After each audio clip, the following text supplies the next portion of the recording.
This series is inspired by actual events that transpired in Harlem on April 19, 1989. It begins with a boy named Antron McCray, who enjoys playing cards with his father, Robert.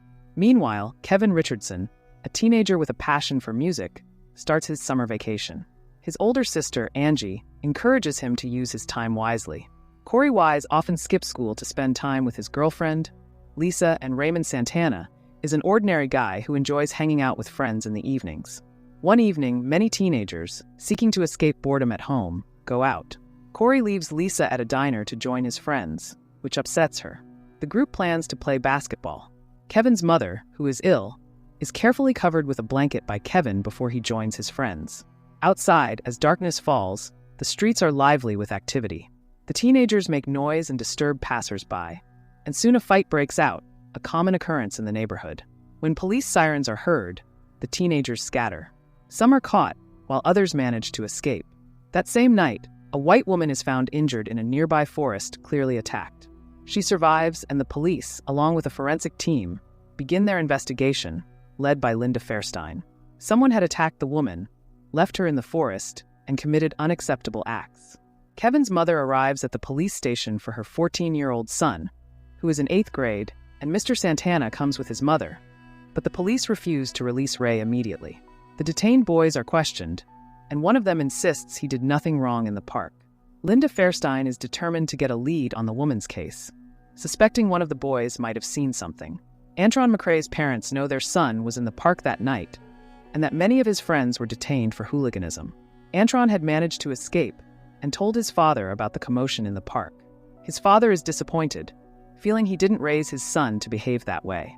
Soon, the police visit their house, and Mr. McCray realizes it doesn't bode well. Antron is ordered to bring the clothes he wore the previous night. The chief of the detective department informs the press that the injured woman is in critical condition in the hospital. Linda Fairstein gathers all available information and creates a timeline of events, concluding that the detained boys are suspects rather than witnesses.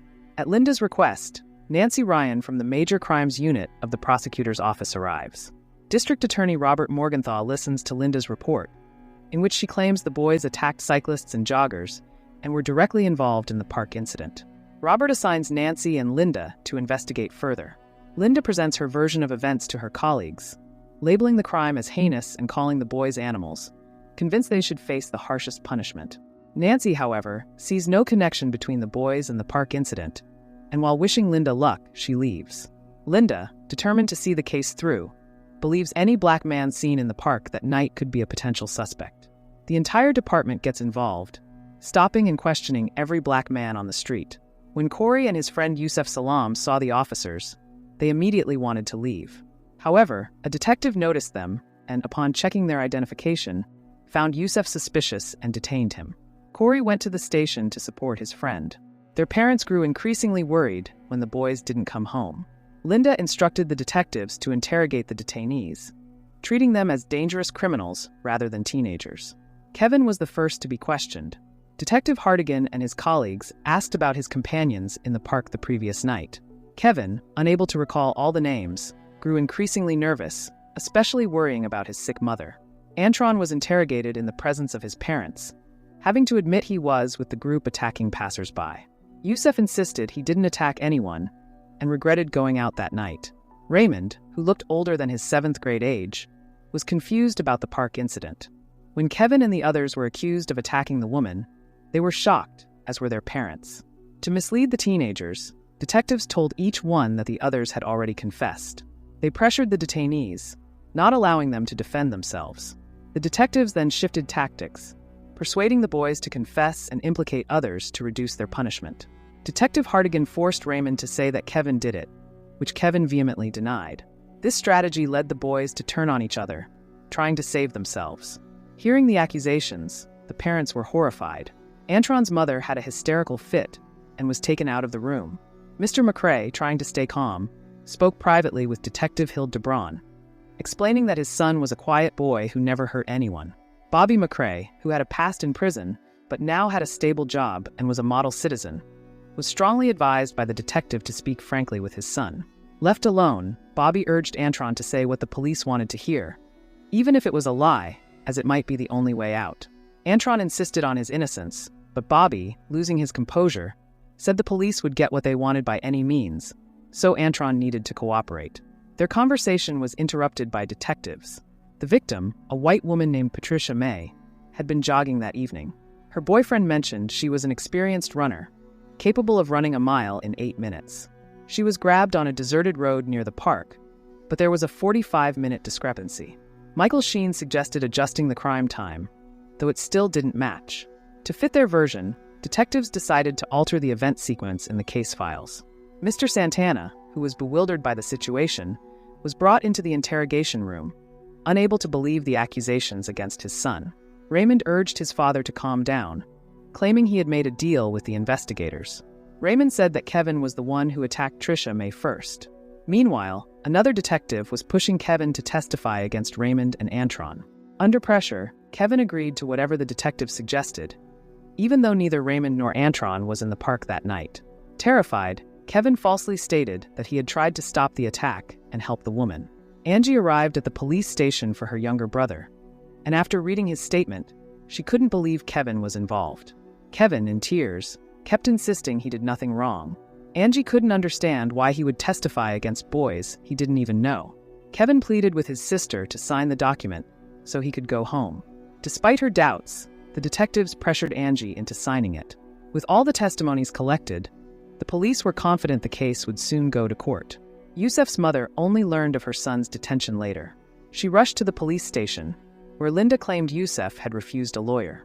Sheeran threatened to contact the New York Times about the police interrogating a minor without parental consent. Eventually, she was allowed to see Yusef, assuring him they would not refuse a lawyer. Miss Salam was not stopped when she led her son out of the interrogation room. Mr. Santana had to sign all the papers given by the detectives. Raymond hadn't eaten for 18 hours, and his father asked for permission to buy him food. The detective allowed him 5 minutes before Raymond would be taken to a cell. Mr. Santana and his wife were both devastated. Linda met with Assistant District Attorney Elizabeth Lederer, who had reviewed the case files. Although all 5 boys had different stories, Linda was determined to proceed. Antron was interrogated again, denying involvement and stating he only watched. Elizabeth noted the lack of physical evidence against the boys and the inconsistencies in their testimonies. The detectives decided Corey Wise would be the key to tying the case together. The media frenzy intensified, and Corey's mother, Dolores, frantically searched for her son, finally learning he was at the 24th precinct. Corey gave a statement to Elizabeth Lederer, unaware that the detectives had beaten him and threatened him with life imprisonment if Tricia May died. Corey testified on camera against Raymond, Yusef, Kevin, Antron, and himself, swearing this was his first and last experience of this kind. Due to a lack of space in the juvenile facility, Corey was placed in a regular cell. The other boys also struggled, but they finally met in person, sharing their regret over being forced to testify against each other. The police had left them no choice but to lie, prioritizing a quick resolution over finding the real culprits. The boys became the center of intense media attention. Just days ago, they were ordinary teenagers, but now they faced serious prison terms for a crime they didn't commit. 6 months after the arrest, Tricia May still couldn't remember the attack or her assailants, and her full recovery was uncertain. Despite this, the 5 boys remained the primary suspects, with authorities attributing the crime to poverty and teenage aggression. However, some people in society believe that these arrests were purely racially motivated. Currently, 2 of the boys, Antron McCray and Yusef Salam, have been released on bail pending trial. Corey is the only alleged perpetrator who is 16 years old. The others are younger. This incident is widely covered in the news, and the boys are coping as best they can. Today, they face a preliminary hearing. Kevin, the youngest, is very nervous. His mother has nearly collected the necessary bail amount through church donations. Corey now regrets going to the police station with Yusef on that fateful day. He only wanted to support his friend, not realizing the consequences it would have for him. But the past cannot be changed. The Reverend does not believe the boys are guilty and intends to do everything possible to help them. He is the one who raised the necessary bail amount for Yusef. Sheeran Salam can't take a single step without being surrounded by the press. When she learned that a well-known politician was calling for Yusef to receive the maximum penalty, she hugged her son and broke down in tears. Exhausted, Sheeran shared her worries with a close friend over a glass of wine. It was evident that Yusef and the other boys were considered guilty because of their skin color. Shirin was determined to protect her son and found a lawyer, Mr. Burns, who typically handled family matters rather than criminal cases. Mickey Joseph from the Legal Aid Society would represent Antron McCray in court. Corey Wise's lawyer, Colin Moore, an activist, promised Dolores Wise to bring her son home. Peter Rivera, an assistant district attorney in the Bronx and a former police officer, would represent Raymond Santana. Kevin Richardson would be represented by Howard Diller. Elizabeth Lederer believed this case was a significant opportunity for each lawyer to build their career and make a name for themselves. The lawyers discussed all the case details among themselves, noting the lack of physical evidence against the boys. However, convincing the jury that the police coerced false confessions from the teenagers would be challenging. Elizabeth planned to hold 2 or 3 separate hearings, selecting the right combination of defendants to minimize the need for editing the confession tapes. The situation was grim, and the lawyers were candid with their clients about it. The prosecutor offered a deal. If the defendants admitted guilt, they would receive lighter sentences. However, the boys refused to confess to something they didn't do, not yet understanding that their guilt or innocence might not matter. Linda informed Elizabeth and Robert Morgenthau about DNA evidence from the crime scene that the defense knew nothing about, as it hadn't reached the police. All TV channels were covering the incident. Bobby couldn't believe this was happening, and the public was convinced of his son's guilt and that of the other boys. Calling his wife, Bobby lied that he was working a double shift because he was too worried about the hearing the next day to go home. Antron's father was running late, and his mother didn't know if he would show up. There were street demonstrations, with activists demanding a fair trial for Black people, giving Antron some hope. The activists also accused the authorities of racism and defended the boys' innocence. Like Linda, Elizabeth was determined to put the defendants behind bars, even if it meant resorting to unfair tactics.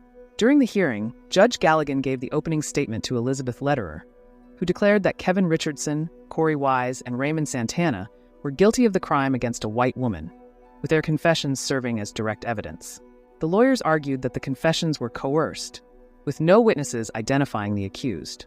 They also highlighted that the detectives broke the law by interrogating the teenagers without their parents present and without providing food for more than a day.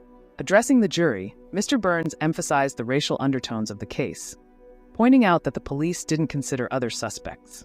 The prosecutor called the first witness, Dr. Kurds, who was on duty in the emergency room the night of the incident and testified that Patricia May was admitted in critical condition. The second witness, M. Dean, described a group of aggressive teenagers harassing passersby that night, but none of the defendants were identified as the attackers. Linda and Elizabeth were disappointed because the DNA from the crime scene didn't match any of the boys, causing their prosecution strategy to falter. Elizabeth, with tears in her eyes, told Linda that the boys were innocent, but Linda was determined to link the defendants to the crime at all costs, claiming it was for Patricia May's sake. Elizabeth doubted this would achieve justice for the victim. Patricia May was called as the next witness. Due to her injuries, she could barely walk and might never fully recover. Yusef prayed for Patricia's memory to return. Elizabeth Lederer asked her to recount everything she could remember. Patricia remembered April 19, 1989. She recalled having a meeting with her firm's corporate finance department and calling a friend at 5 o'clock to cancel their dinner plans. After that, she remembers nothing, including her evening jog. Patricia cannot say who attacked her or where exactly it happened. Elizabeth showed her evidence from the crime scene, and Patricia identified her clothing and shoes, which had been white before the incident. When asked about the aftermath of the attack, Patricia replied that she has problems walking, seeing, and smelling. Her life was in the balance, and if she hadn't been found in time that night, she wouldn't be alive. The boys' parents were worried because Patricia didn't declare their innocence. The McCrays left the courthouse in silence. Antron asked his father why he was hardly ever home, and Bobby evasively replied that he had to deal with some matters. Antron got into a taxi with his mother, while Bobby gave them money for the ride, but didn't join them. The hearing continued with the lawyers countering the detectives' claims that the boys had confessed voluntarily. Before admitting guilt, the boys repeatedly said they were not involved in the crime. After the hearing, Antron sat next to Raymond to offer support. Unlike Antron, Ray would be going to a cell, not home. Ray, like his father, had almost accepted that it was over for him. Antron said they must believe in a better outcome because that's all they have left. At the next hearing, a forensic expert testified that the DNA from the crime scene did not match the DNA of any of the defendants, indicating someone else committed the crime. The boys' mothers cried and hugged each other, confident that their children would soon be released. Elizabeth Lederer felt no remorse and was ready to continue her dishonest strategy, seeing everything as politics. The lawyers informed their clients that the prosecution was offering a plea deal again. If each of them pled guilty, they would serve shorter sentences. The prosecution's main leverage was the confession tapes. Youssef refused to admit to something he didn't do, and the others supported him. During the next hearing, Raymond's lawyer asked a detective if the defendant could accurately point out the crime scene. The detective tried to avoid answering, but eventually admitted that Raymond was unable to identify the crime scene. Bobby fell into a depression and was constantly away from home, while his family tried to cope. It was difficult for Bobby to come back. The McCrays attended the next hearing, where hundreds of people took to the streets with signs supporting the defendants, believing the boys were framed. Antron didn't hide his resentment towards his father, who was constantly absent while his son's life was on the line. Bobby felt ashamed of being a bad father and running away from the problem. It was Bobby's turn to testify. He recounted how the police threatened him and his son. Bobby now regrets telling Antron to say whatever the police wanted to hear during the interrogation. It was a big mistake, but Bobby just wanted the officers to let his son go home. Elizabeth Lederer continued to insist that the confession tapes were irrefutable evidence. On the tape, Antron detailed how he and the other boys attacked Patricia May. Antron realized it was all over for him. Mickey Joseph tried to encourage him, saying they must keep fighting. The jury was shown videos where the boys described the incident in detail, and it didn't look like they were forced to do it. Watching and listening to this, the boys cried. With tears in his eyes, Corey said that Detective Hild DeBron hit him several times, forcing him to lie.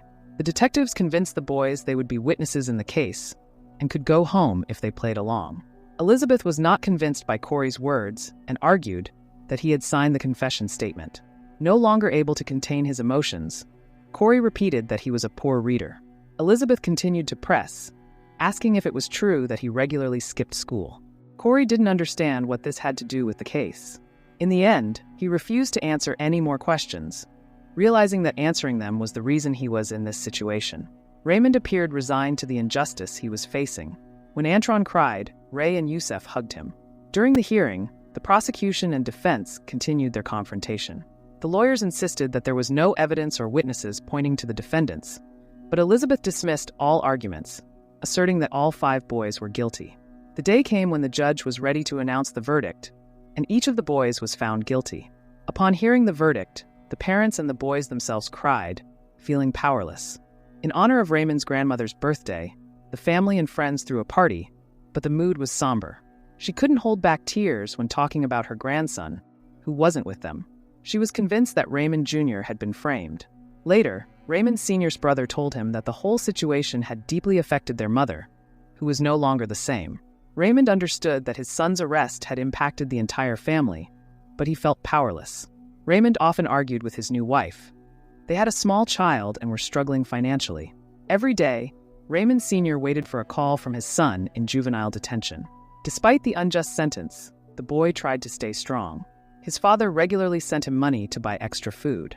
Raymond Sr. and his mother constantly visited Raymond Jr., just as Mrs. McCray visited her son Antron.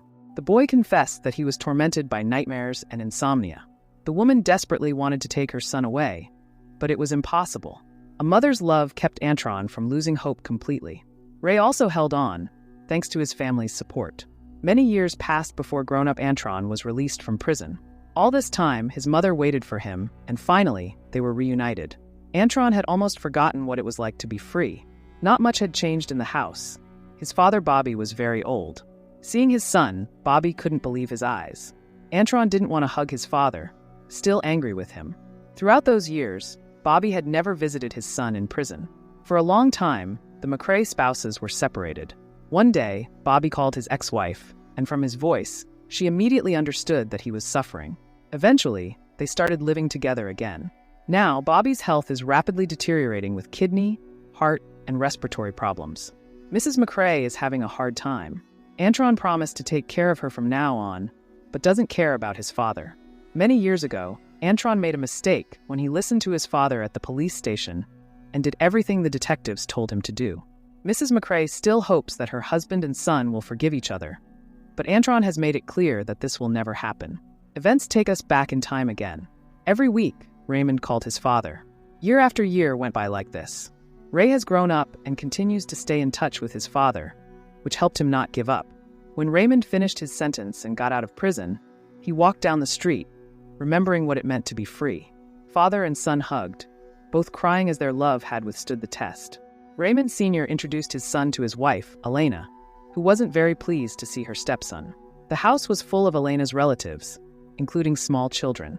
Raymond Jr.'s room was cluttered with various things, because his brother had been living there for some time. The father introduced the older son to the younger one. The house was noisy and the atmosphere tense.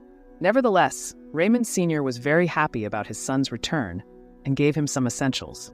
Raymond Jr. tidied up his room, looking at old family photographs. He reminisced about the past, knowing he had to start his life anew, just like Antron. Bobby prepared lunch for his son, hoping they could talk, but Antron ignored him. Shirin Salam was handing out flyers to passers-by, inviting them to a rally. She met the mothers of Kevin and Corey. Dolores Wise asked how the boys were doing. Shirin replied that Yusef had devoted himself to religion and was studying the Quran. Dolores was saddened that her son, unlike the other boys, was in an adult prison with no educational programs. The women prayed for each other's sons. Dolores wanted Corey and Yusef to correspond, even though the law prohibits inmates from exchanging letters between prisons. Dolores believed it could help the boys, but Shirin thought it was a bad idea. Next year, Yusef is up for parole, so he shouldn't break the rules. Shirin visited her son in prison. Yusef was no longer the same person he used to be. Religion had helped him find meaning in life. Shirin didn't want to admit to her son that she lost her good job. She managed to get a job at a dry cleaner, knowing that when it comes out that her son is serving a prison sentence, she might lose this job too. Yusef admitted that he often thinks about Corey and feels guilty because his friend went to the police station with him just for company. Shirin promised her son that everything would soon be all right. Yusef knows that most people hate him and consider him a monster, but his mother's love keeps him from losing hope. Soon, Yusef returned home, and a party was thrown to celebrate. Yusef was glad to be surrounded by close people who believed in him despite everything. The mother and sisters always visited Kevin all these years. Angie tried to cheer her brother up as much as she could and advised him to find a hobby. Angie's life had improved. She met a guy she fell in love with at first sight. However, when he invited her on a date, Angie refused because she believed she didn't deserve happiness while her brother was still in prison. Kevin wanted his sister to be happy. Angie, in turn, felt guilty for not being able to protect her brother. However, after their mother said that guilt wouldn't affect the past or the future, Angie went on a date with Chris. Kevin was glad to hear that his sister was doing well. Before saying goodbye, they hugged. In the present, Angie picked up her grown-up brother, who had just been released from prison. Kevin was surprised at how much everything had changed. All these years, the family supported Kevin, and it was only thanks to their love that he was able to stay the same. Corey is the only one still serving his sentence. Those who have already been released must report to the police station every 90 days, according to the conditions of their parole. Raymond plans to find a job as soon as possible. The lawyer explained how not to violate the conditions of parole. For example, Raymond is prohibited from working at the same place as other criminals. Raymond has been through many unsuccessful interviews. With a prison record, it's not easy to find a job, and he was almost in despair. The Santana house is always noisy due to the numerous children of relatives, which exhausts Raymond Jr. Moreover, he constantly conflicts with Elena's relatives and with Elena herself. Raymond Sr. doesn't dare to say a word against his wife. The conflict escalated when Elena insulted Raymond Jr., hinting at Patricia May. Raymond Sr. tried to smooth things over by promising his son that everything would get better. Antron managed to get a job at a local diner. He met a nice girl, a coworker, and they started a conversation. Some guy thought Antron's face looked familiar, but Antron lied that he wasn't local. Yusef went to a salon to get his hair done. Not everyone considers him guilty. Some are sure the boys were framed. Yusef plans to return to his studies and would like to work as a school teacher, but with his criminal record, it's impossible.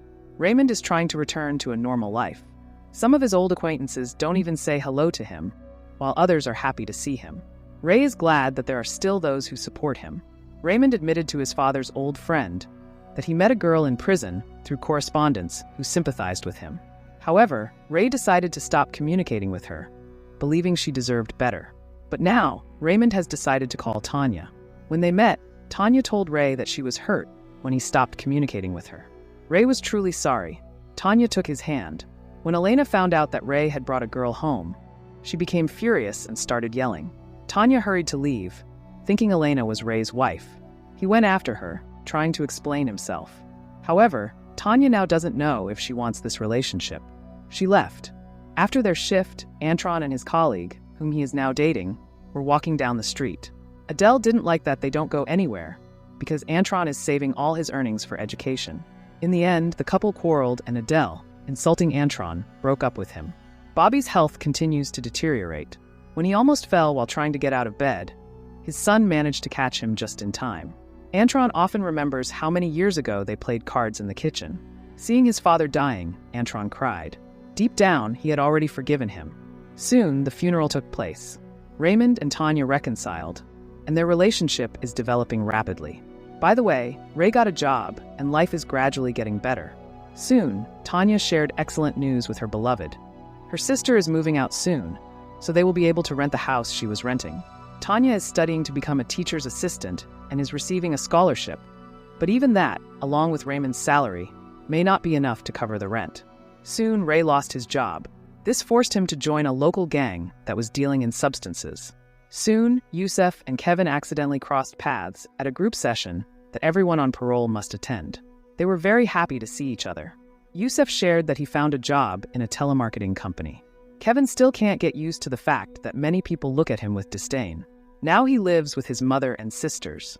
Kevin was surprised to learn that Yusef, who had been out of prison for only 7 months, was already married. His wife's name is Lakeisha, and she works as a manager at the same firm as Yusef. The guys still hope to prove their innocence, even though most people are convinced otherwise. In general, all the guys want to make up for lost time and live full lives. Ray has some money now, so he occasionally gives gifts to his younger brother. Tomorrow, Ray plans to move out of the house. When the young man gave his father money, he refused to take it. Raymond Sr. knows how this money was earned and warns his son that this could end very badly for him. Ray said that he is just trying to be independent and that the unjust trial ruined his life.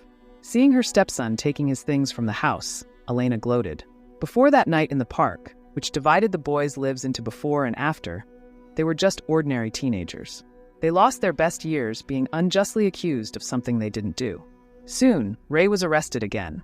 When he found out, Raymond Sr. cried. His son was back in prison. Corey Wise had it the hardest because he was tried as an adult. Hearing the court's verdict, Corey shouted to Elizabeth that she had lied about him. Corey was sent to a prison 7 miles from Harlem, ending up among the most dangerous criminals in New York State. Corey had no idea about the unspoken rules in prison. The guard, Simon, knows his job well and took Corey to his cell. Simon was only nice to inmates who could do him some good. Corey didn't understand what Simon wanted from him. The boy knew one thing: he shouldn't be there. The cells were infested with rats, and threats and foul language could be heard everywhere. Those who had been there long enough had already gone wild. Corey huddled in a corner, crying. In the prison canteen, he felt even more uncomfortable. This was his new reality. Fights between inmates were common, and Corey preferred to always stay on the sidelines. Soon, he met a guy who, like everyone there, had heard about Corey's case and the 4 other boys. This guy didn't believe in their guilt. Corey said he hated this place.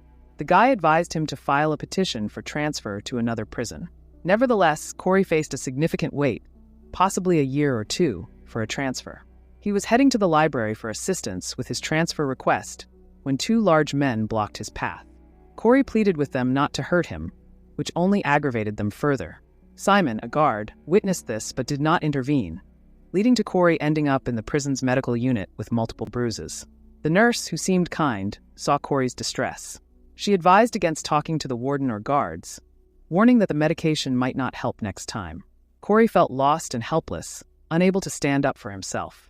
All the nurse could do was alleviate his pain slightly. Corey returned to his cell, where Simon reiterated that he only protects those who are useful to him. Dolores, Corey's mother, couldn't visit him immediately due to the prison's distance from Harlem. Corey also had a brother who hadn't been in touch with their mother for a long time. Corey tried to hide his struggles from his mother to avoid worrying her. He wanted to write to Youssef, but correspondence between them was forbidden. Feeling completely alone, Corey hoped for a transfer to a closer prison, making it easier for his mother to visit. He asked her to add money to his prison account, but Dolores, in tears, said she had nothing to give but promised to figure something out. Simon advised Corey against going to the medical unit, suggesting that only informers go there. Corey realized he needed to either adapt or secure a transfer to survive. Corey eventually got transferred, but the new prison was 352 miles from Harlem, even farther from his family. In 1991, upon arrival, Corey was met with hostility from other inmates aware of his case. Guard Roberts intervened during an initial altercation, ordering the inmates back to work. Once Roberts left, they attacked Corey again. Corey refused medical help, requesting a solitary cell instead, which was granted. In solitary, Corey's mental state deteriorated as he hallucinated conversations with his brother Norman, who identified as a girl named Marcy during their teenage years. Corey had dreamed of becoming a police officer to help people, but those dreams were now shattered. Roberts informed Corey that the Reverend wanted to see him. The Reverend sadly told Corey that Norman had passed away the previous week. Corey recalled how their mother had driven Norman out for wanting to become a woman, refusing to call him Marcy and considering him a disgrace. Despite not wanting Norman to leave, Corey's mother had made it clear that she would no longer tolerate him at home. Remembering his brother, Corey wept and asked to call his mother, the only family he had left. Roberts, showing genuine care, consoled Corey and brought him books to occupy his mind. Corey still hoped for a letter from a loved one, and Roberts became his only friend. Roberts gifted Corey a job as a prison janitor, ensuring his safety from other inmates. Corey diligently performed his duties, not wanting to disappoint his friend. When the ventilation system was fixed, Corey felt a sense of relief and started gaining confidence, even standing up for himself during a dispute over the TV volume. This new resilience surprised Roberts. A parole hearing approached, and Corey appeared with a visible bruise from a recent fight. When asked if he was ready to admit guilt and take responsibility for the crime, Corey struggled to say yes. For the first time in a long while, Dolores visited her son in prison. She now lives very far from here. Unable to hold back, Corey burst into tears, begging his mother to visit more often. The separation was very hard on them. Dolores urged her son to pray and not lose faith, but Corey was losing hope. One day, he asked Roberts if he could transfer to another prison, as it was his only way to see his mother more frequently. Roberts replied that it was risky, because there was a chance he could be transferred even farther away. Despite the risk, Corey believed his streak of bad luck had ended. Unfortunately, Corey was terribly mistaken. In 1993, he ended up in a prison 366 miles from Harlem, even farther away. There was no longer a Roberts to stand up for Corey. When Corey was attacked, the local guard not only didn't stop the fight, but even aided the other inmates. Corey was taken to the prison's intensive care unit in serious condition. If he could walk and chew without pain in a month, it would be a miracle. Contrary to expectations, Corey recovered much faster than the doctors predicted. The guard didn't hide from Corey that it was he who incited the inmates to give him a warm welcome. Corey had a choice: stay in solitary confinement or return to the general prison block. Corey chose to stay. He often thinks about his ex-girlfriend, Lisa. If he had stayed with her at the diner that fateful evening, nothing bad would have happened. Corey's life would have turned out completely differently. He would give anything to change his decision from many years ago. He would have liked to see the world with Lisa and live each day as if it were the last. Corey didn't appreciate freedom before, taking it for granted. Soon, the next parole hearing took place, but Corey was still not ready to admit guilt for the crime. In his cell, Corey cried out in despair that he hated everyone and everything. Corey believes he is here completely unjustly, but he can't do anything about it. Corey knows that his mother would like to help him. He doesn't hold a grudge against her for rarely visiting him. More than anything, Corey now wants to hug his mother. In 2001, Corey ended up in another prison, 266 miles from Harlem. He did not expect to see his old friend Roberts there. It seemed that Corey had come to terms with his new reality and was trying to stay in shape. When it was time for the next hearing, Corey refused to attend, not willing to lie. Corey earned the respect of other inmates by steadfastly maintaining his innocence. Matthias Rees, with whom Corey had previously fought in another prison, told him not to lose faith. However, to Corey, these were just empty words. What Corey didn't know was that Matthias had requested a meeting with authorities in the prison where he was serving a life sentence. District Attorney Robert Morgan reviewed this request. Both he and his assistant, Nancy Ryan, were shocked when Matias confessed to the attack on Patricia, May in 1989. Nancy Ryan personally met with Matias, who recounted all the details of the incident in the park. Matias fully admitted his guilt and confirmed that he acted alone. When Tricia was jogging along a deserted road, Matias followed her, then knocked her out from behind and dragged her into the park. After committing his heinous act, Matias, believing that Tricia would not survive, left her in the woods. It turned out that the real perpetrator had been walking through the park with Tricia's player in his ears, and not a single policeman had caught him. Ms. Ryan met with one of the detectives who had investigated Tricia's case. After thoroughly reviewing all the case materials and finding numerous discrepancies, Nancy realized that the detectives had coerced the teenagers into confessing under pressure. Of course, now each of the detectives would deny that they interrogated the teenagers for 42 hours straight, prohibiting them from eating and sleeping. Matias once again confirmed that he had committed the crime without any accomplices and voluntarily agreed to provide a DNA sample, having turned to religion. He didn't want anyone else to pay for his sins. Nancy met with Linda Fairstein, who still refused to admit she was wrong. Nancy explained that all the evidence pointed to Matias. He had given a minute-by-minute account of the events of that night, and most importantly, his DNA matched that found at the crime scene. Linda didn't want to hear any of it and left. Corey was surprised when the guard came for him. At first, he thought that someone he loved had passed away. The warden handed Corey a phone, and he heard his mother's voice saying that he would be released soon. Corey couldn't believe it when he heard that the real perpetrator had confessed. Dolores was crying. At last, her prayers had been answered. The other guys, who had already returned to normal life except for Ray, no longer expected justice for themselves, but it happened. It was all over the news. If the detectives had done their job properly, 5 lives wouldn't have been ruined. Justice was restored, not because of the police, but because the real culprit spoke up. Ray was also released, and his father came to pick him up. All charges against the boys were dropped. This incredible case received wide media coverage. The guys, whose youth had been irrevocably lost in prison, regained their good names. Walking the streets of the city as a free man, Corey thought of Lisa. He went into the diner, where they used to love ordering fast food. In 2014, all 5 received compensation of $41 million, the largest payout in New York State history. Antron McCray happily married and became the father of 6 children. He and his family reside in Atlanta, Georgia. Raymond Santana Jr. became the proud father of a teenage daughter, Melia. He lives in Georgia, where he founded a clothing company. Yusef Salaam also resides in Georgia. He is married and has 10 children. Yusef writes books and advocates for changes in the justice system. Kevin Richardson lives in New Jersey with his wife and 2 daughters. In 2017, he received a high school diploma 28 years after his arrest. Corey Wise is the only one who still lives in New York City. In 2015, he established and funded a project that provides free assistance to the wrongfully convicted. Don't forget to subscribe to our channel to avoid missing more exciting new content. Also, the authors will be pleased if you leave your opinion in the comments.